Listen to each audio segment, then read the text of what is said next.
देश के top 4 IIT में पहुंचना अपने आप में, वो आर्थिक रूप से गरीब परिवार का बच्चा आईआईटी कानपुर जैसे प्रतिष्ठित संस्थाओं में पहुंच सकते हैं। इस 16 लाख के क्राउड में सिर्फ 18,000 बच्चे को ही लगभग नसीब है आईआईटी कॉलेज तक जाने का। 2025 में इसकी एक बहन का शादी, जिस दिन घर में शादी का फंक्शन है उस दिन शाम तक यहाँ पर क्लास कर रहा है।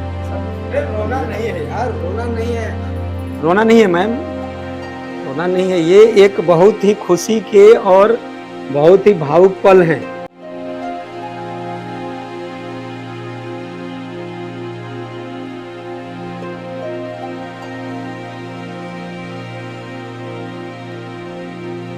आइए, बहुत बहुत स्वागत है।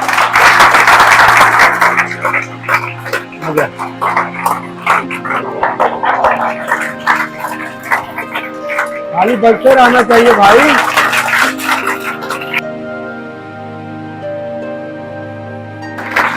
आइए, अनिकेत के मम्मी हैं, पापा हैं, और अनिकेत से तो आप लोगों को मुलाकात है। ये जो 2023 में सपना देखे थे कि आईआईटी कॉलेज में हमको पढ़ने जाना है, और 23 से 25 आ गया, और अब 2 से 3 दिन में अब आईआईटी कॉलेज में केवल वो एंट्री करने नहीं जा रहे हैं, वहाँ 4 साल वहाँ जीवन जिएंगे, शिक्षा ग्रहण करेंगे और अपने सपनों के साथ आगे बढ़ेंगे। तो उस मान सम्मान प्रतिष्ठा के लिए अनिकेत के लिए एक बार ताली बजा दीजिए आप। जेई मेन जैसे 25 क्वेश्चन जेई मेन में, और कितना भी आप स्पीड से बनाइएगा तो ऐसा बोला जाता है कि जेई मेन में फिजिक्स केमिस्ट्री में तो मैक्सिमम मार्क्स आ जाते हैं, लेकिन मैथमेटिक्स में समय के अभाव के कारण और लगभग उसके क्वेश्चन के जो स्टैंडर्ड होते हैं, लेकिन सोचिए कि जेई मेन में मैथमेटिक्स में अंदाजा लगा सकते हैं कि 100 में जेई मेन के मैथमेटिक्स में ये 90 क्रॉस कर गए थे, तो उसके लिए तो ताली बजा दीजिए।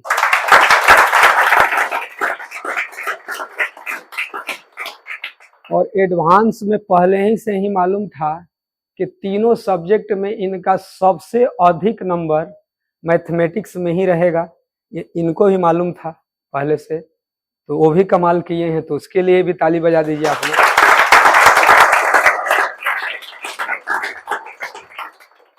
और इस बार की मैथमेटिक्स, जैसा आप लोग जानते होंगे, चाहे कोचिंग इंडस्ट्री, मीडिया की, तीनों सब्जेक्ट में मैथमेटिक्स सबसे अधिक क्या रहा था जी? टफ रहा था। कुछ यादगार पल बता दे रहे हैं आपको कि जब सेकंड सीटिंग का जब एग्जाम होने वाला था, अनिकेत से शायद बात की है, तो बोला कि हम बोले कि क्या खा रहे हो, तो क्या बताया था जी? रोटी भुंजिया। रोटी और भुंजिया खा रहे हैं। हम कहें कि माताजी से बात कराओ, और हम इनकी माताजी से बोले कि अपने हाथ से आप खिलाइएगा। अब इनकी माँ बताएंगी और ये भी बताएंगे कि सेकंड शिफ्ट फर्स्ट शिफ्ट से बहुत टफ था, आज इसका सेकंड सीटिंग ही बहुत अच्छा गया है। इसके लिए तो एक बार ताली बजा दीजिए आप लोग, क्योंकि ये माता पिता का जो प्रेम आशीर्वाद होता है वो निस्वार्थ है, और उसका मतलब ये इतने अनमोल और पवित्र रिश्ता है कि इसके शब्दों में क्या चर्चा कर सकते हैं। मतलब अनंत चर्चाएं इस पर भी करते रह जाइएगा, लेकिन शब्द कम पड़ जाएंगे। फर्स्ट सेटिंग देने के बाद हम लंच कर रहे थे, तो सर का कॉल आया, गौतम सर का कॉल आया था, तो सर बोले कि सर तुमसे बात करेंगे, ये सब पूछे, और फिर पूछे खाना खा रहे हो, तो बोले हाँ, बोले खाना खा रहे हो, मतलब क्या खा रहे हो, तो रोटी भुंजिया बताएं। फिर बोले खुद से खा रहे हो, बोले हाँ मैं खुद से खा रहे हैं। मम्मी है तुम्हारे वहाँ पे? यस सर मम्मी भी है। तो सर बोले कि मम्मी के हाथों से खाओ, इसके बाद देखना अगले शिफ्ट में कमाल कितना बढ़िया जाएगा, पूरा कॉन्फिडेंस के साथ तुम्हारा सेकंड शिफ्ट भी बहुत ही बेहतर जाएगा, इस पहले वाले से बेहतर जाएगा। फिर हम मम्मी के हाथ से खाएं। उसके बाद सेकंड शिफ्ट में थोड़ा सा अलग ही मेरा कॉन्फिडेंस था। हमको दम लग ही नहीं रहा था कि टफ है, दम बनते जा रहा था और बनाते गए और अच्छा नंबर आया। फर्स्ट सिटिंग से लगभग मैथ्स में दुगना सेकंड सिटिंग में आया मेरा। जिसमें टफ था उसी में दुगना नंबर आया, इसके लिए ताली बजा दीजिए। बच्चे सर माँ बाप बहुत मुश्किल से यहाँ भेजा, सबको देख करके मेरा बच्चा कुछ करके आए। उस माँ बाप को ध्यान करते हुए सब बच्चे अच्छे से पढ़ना और माँ बाप को प्यार मिलते रहेगा। तुम अच्छा करो तो माँ बाप भी अच्छा प्यार देते रहेगा, तुम आगे तरक्की। मेरा बेटा 2 साल यहाँ रहकर पढ़ाई किया, उसमें अच्छा भी रहा। उसका अच्छा बुराई जो भी के साथ सब ठीक ठाक रहा। आप भी अनिकेत भैया जैसा आप भी बनिए, आपका भी भविष्य उज्जवल भविष्य मेरा आशीर्वाद है। ताली बजा दो भाई। हाँ, आशीर्वाद लेते रहो, पूरे जीवन लेते रहना। देखिए, ये खुशी के जो पल आते हैं उसमें बहुत मेहनत करना पड़ता है। मेरा ऐसा मानना है कि जब आप सोते हैं तो आपका भाग्य सोता है, जब आप चलते हैं तो आपका भाग्य चलता है, जब आपके चलने की गति तेज होती है तो आपके भाग्य की गति भी तेज होती है, और जब आपके चलने की गति दुगनी रफ्तार में हो जाती है तो आपके भाग्य की गति भी दुगनी रफ्तार में हो जाती है। और भाग्य तभी साथ देगा जब कड़ी मेहनत, ऊंची सोच और पक्का इरादा के साथ आपके साथ संस्कार भी जुड़ा रहेगा, तो भाग्य आपको गारंटेड है कि साथ देगा ही देगा। तो ये भाग्य साथ तभी दिया है जब रात रात भर जगे हैं। और ये स्टार्ट कहां से हुआ? जिस दिन आए पहला ही दिन, कितना बजे से कितना बजे तक मैंने पढ़ाया जी? रात 8 से सुबह 8। रात 8 बजे से लगभग सुबह 8 बजे तक, क्योंकि पहला ही दिन ये सिखाया गया कि ये मेहनत जब आप करिएगा तो ये सेल्फ स्टडी में आपको काम आएगा। क्योंकि अंतोगत्वा तो आपको अकेले में सेल्फ स्टडी करके ही अपने दिमाग को बढ़ाना है। उसमें एक माध्यम होकर आपके साथ खड़े हैं, क्लास में तो रेगुलर हैं ही, लेकिन आपको रात रात भर जगने की कला इसलिए सिखाया जा रहा है कि कैसे आप इंजॉय से भी शिक्षा को प्राप्त कर सकते हैं और आईआईटी कानपुर जैसे प्रतिष्ठित संस्थाओं में पहुंच सकते हैं। क्योंकि लगभग इस 16 लाख के क्राउड में सिर्फ 18,000 बच्चे को ही लगभग नसीब है आईआईटी कॉलेज तक जाने का, और उसमें से देश के टॉप 4 आईआईटी में पहुंचना अपने आप में, वो आर्थिक रूप से गरीब परिवार का बच्चा जिसके पिताजी का 10,000 15,000 मासिक इनकम हो और परिवार की दिनचर्या मतलब कि रोटी कपड़ा मकान के लिए जद्दोजहद हो रहा है, और वो लड़का वो कमाल कर दिया। क्योंकि सबसे कम उम्र के सबसे टफ कंपटीशन आईआईटी को बोला जाता है। तो एक बार खड़ा होकर इनके माता पिता और अनिकेत के लिए जोरदार तालियां हो जानी चाहिए। सबको मेरी तरफ से अपने फ्यूचर के लिए ऑल द बेस्ट। और तुम जो भी करने हो अपने गोल को क्लियर रखो कि हमको इसकी तरफ बढ़ना है और लगन से बढ़ना है।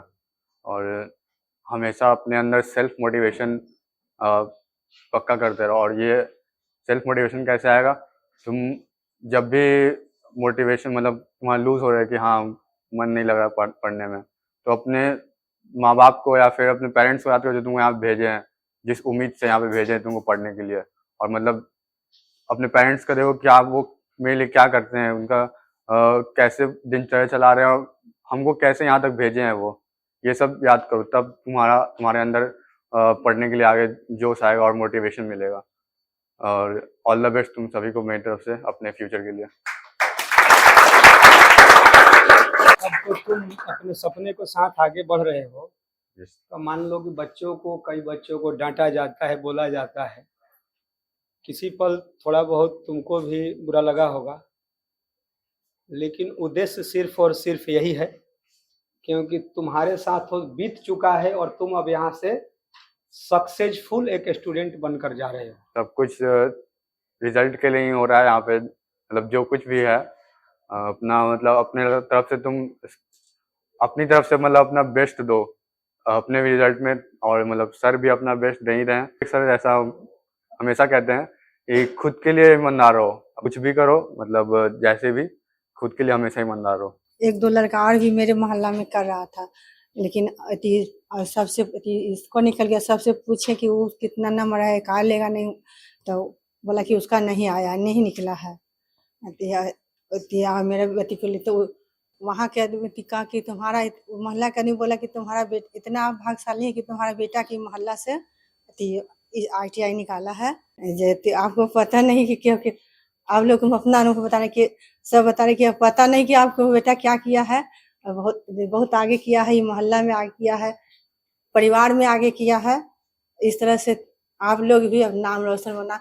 देखिए प्यारे बच्चों, बहुत सारी अभी भी ग्रामीण परिवेश की महिलाएं हैं जो कि अपने बच्चे को बहुत बुलंदियों तक पहुंचाना चाह रही हैं और उनके बच्चे पहुंच भी रहे हैं, जिसमें अनिकेत खुद साबित कर रहा है।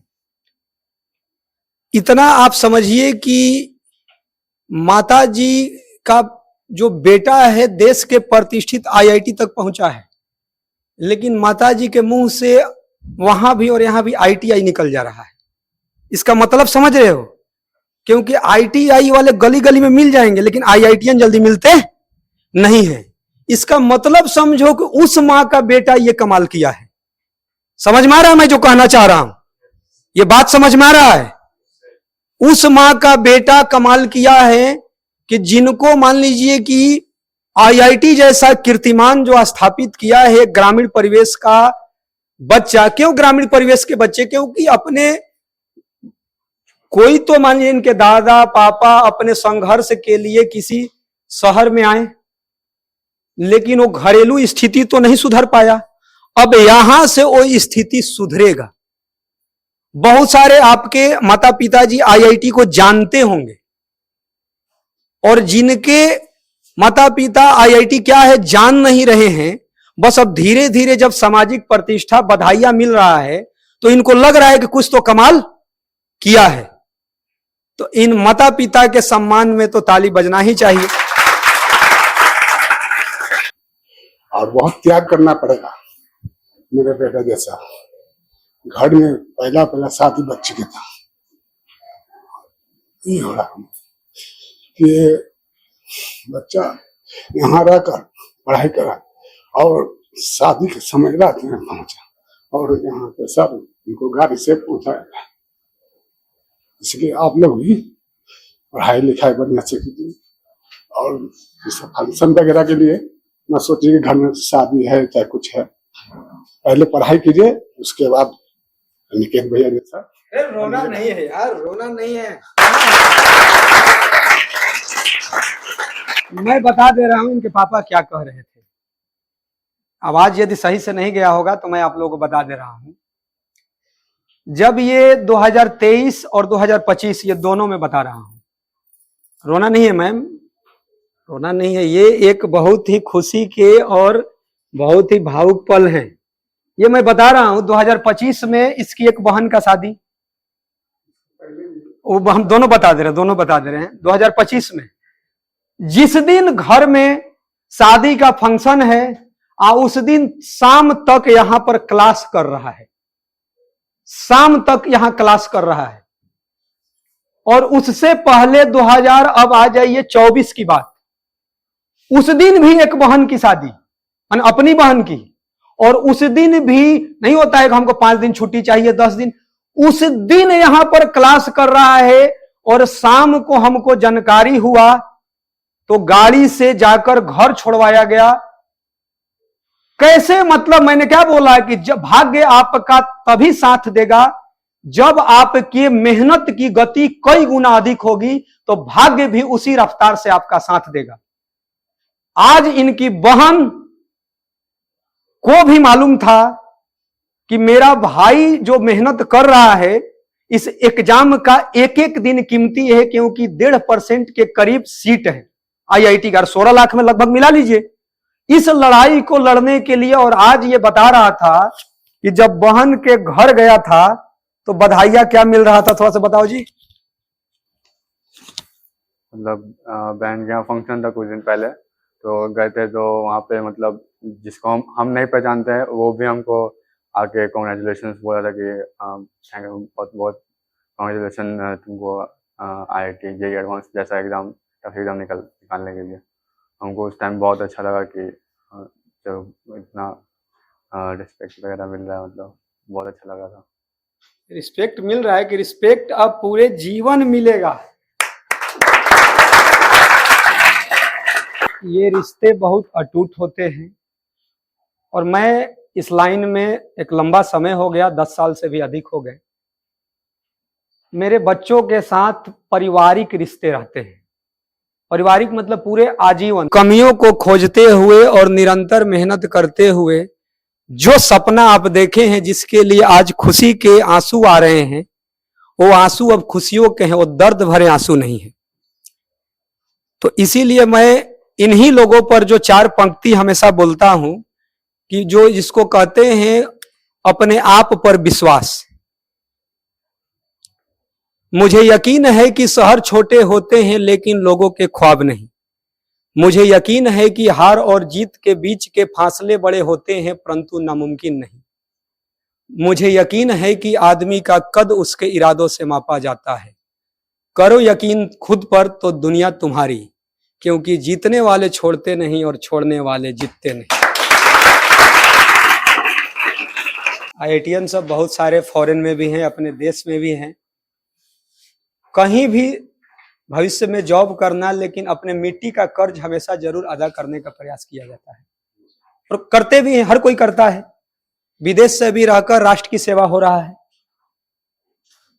और देश में भी हैं लोग तो भी कर रहे हैं, और ये चाहिए भी, क्योंकि जो इंसान आए हैं एक दिन जाना है, सबको एक दिन जाना है। लेकिन प्रयास करना है नेक सोच का। आप समझिए कि वो लड़का शुरू से ही टेस्ट में तो 300 में 250, ये अंतिम का जब JEE मेन से पहले इसके CBT में जितने भी 10-20 CBT जितना भी लास्ट में लिए हैं हम लोग, किसी भी CBT में मतलब सबसे 1 पर 200-250 पार हमेशा रहता था ये। लेकिन JEE मेन के दिन ये कमाल नहीं हुआ, मतलब 200 लाने वाले का भी जनवरी वाला में, फिर उसका प्रोग्रेस हुआ अप्रैल में, लेकिन इनको NIT में जाना ही नहीं था। लेकिन इसका मतलब है कि 99 परसेंटाइल वाले भी बच्चे को पछाड़ा जा सकता है JEE एडवांस में, क्योंकि अपने ही कुछ दोस्तों को इन्होंने पछाड़ दिया। बात समझ में आ रहा है? तो ये हो सकता है, लेकिन वैसा भी काम ना हो कि इतना आसान यदि JEE मेन है तो उसमें भर भर कर नंबर आना चाहिए, जिसका कि मतलब JEE एडवांस लेवल की सोचने की शक्ति है। कई मैथ को तो न जाने कितने तरीका से ये बनाता था। सर ये भी देख लीजिए। अच्छा, जैसे मान लीजिए कि लास्ट में 100 क्वेश्चन है, 4-5 डाउट हुआ, तो होता था कि नहीं एक दिन और बनाओ, एक दिन और बनाने के बाद वो डाउट दो में बदल जाता था। इसका मतलब है कि फिर से जाकर कॉपी को एक बार देखो, अरे हम तो हैं ही बताने के लिए। तो अंतोगत्वा मोटिव है कि खुद से प्रयास करो, सोचने की शक्ति को बढ़ाओ। ये लिखा हुआ है ना जी कि मेरा जीवन देश के लिए समर्पित। इधर आ जाओ, पकड़ लो। मतलब क्या है कि कहीं भी रहकर जिस मिट्टी में जन्म हुआ, जिस राष्ट्र के प्रति आपका सम्मान है, आदर है, उस राष्ट्र की प्रगति में योगदान दिया जा सकता है। और हायर एजुकेशन के तरफ ये बढ़ने जा रहे हैं, तो देश के सबसे कम उम्र के सबसे टफ कंपटीशन निकालकर IIT कानपुर जैसे प्रतिष्ठित संस्थाओं में अपने सपने को साकार करने जा रहे हैं। तो हम लोगों के पास बस यही इनको है कि दिल से दुआएं हैं, आशीर्वाद हैं कि कहीं भी रहना। उनके चिट्ठी में भी ये जिक्र मैंने किया है कि अपने इनकम का कम से कम कुछ हिस्सा समाज के लिए भी जरूर खर्च करना, और कम से कम वहां तो जरूर खर्च करना, चाहे वो झुग्गी झोपड़ी हो सकता है, चाहे आपके रिलेशन में कोई गरीब परिवार के बच्चे हों, कि कम से कम एक वैसे बच्चे का शिक्षा में मदद करना जहां की उसकी पैसे के अभाव के चलते वो अच्छी शिक्षा नहीं ग्रहण कर पा रहे हैं, और कुछ वैसे बच्चों को भी चिन्हित करके जरूर मदद करना जहां कई कई पीढ़ियों तक शिक्षा रूपी रोशनी नहीं जा पाया है। Thank you. अपने जीवन में आगे बढ़ो और एक बार जय हिंद, जय भारत। जोर से बोलो प्यारे बच्चों, जय हिंद, जय भारत।